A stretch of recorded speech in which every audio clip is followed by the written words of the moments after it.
to Thiru Annamalai avargal. He is the president of the Tamil Nadu state of BJP, the current ruling party in India.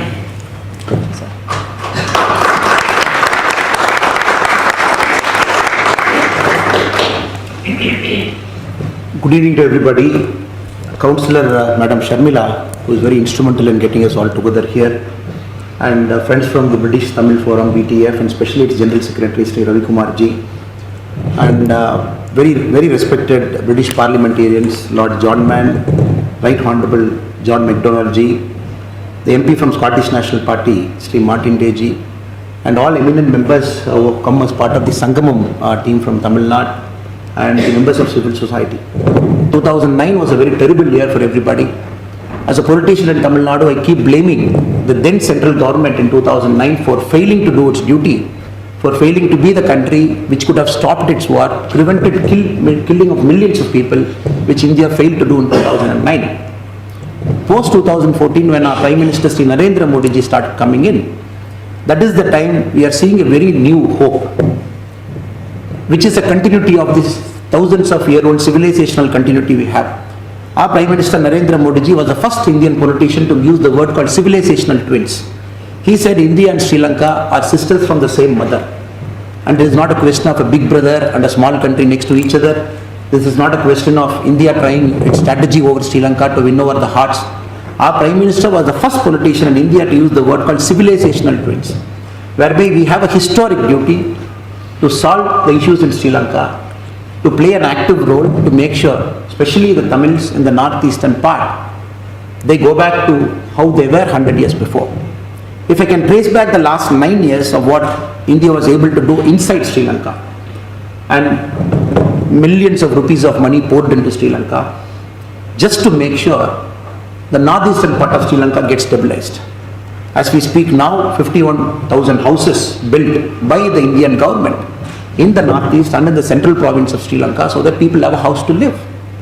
And more importantly, post that, India, just now we have opened the cultural center in Jaffna at a cost of 120 crore Indian rupee, and which the Prime Minister believes the rich culture of Jaffna should get preserved through that center, whereby even 1,000 years from now, the richness of Jaffna should go to the next generation also.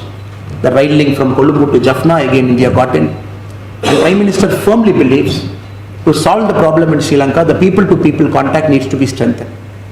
After 1987, the Accord, and before that, after the unfortunate cyclone that we got, whereby the railroad got washed away, almost 25 years there was very little human people-to-people interaction between Tamil Nadu and the northeastern part of Sri Lanka.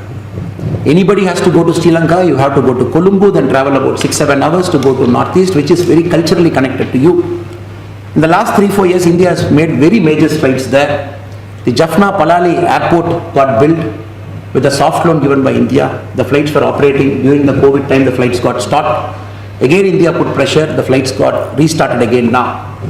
And India is very clear, the port facility of Kanakeswandurai, especially the northern part of Sri Lanka, has to improve again, so that we operate passenger ships between Karaikal, Chennai, and Ramanathapuram to Pambat. So these are all areas that Prime Minister is focusing, where people-to-people contact between India and Sri Lanka gets established, not through Colombo, but directly to the northeastern part of Sri Lanka. As we speak now, the Kanakeswandurai port thing is almost through. On any point of time, we expect the first passenger ship to sail from Karaikal to Kanakeswandurai, which sir was mentioning that we made it as an agenda point. The flights are flying from Chennai daily to Palali airport, where lot of Tamils from Tamil Nadu, lot of Tamils from the Elams, they both fly to different parts of each other. And more than that, in the recent Sri Lanka debt trap crisis that happened in the last 1.5 years, very unfortunate.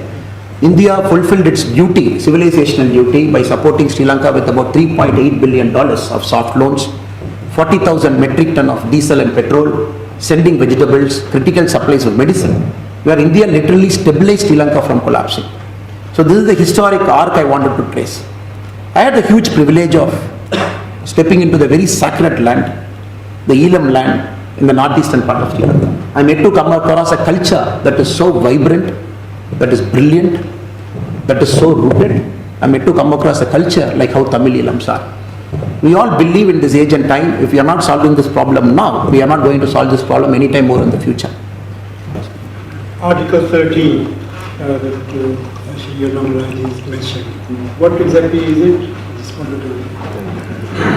The Article 13, the original constitution of Sri Lanka, which came into force after it got independence in 1948, it was there for a long time.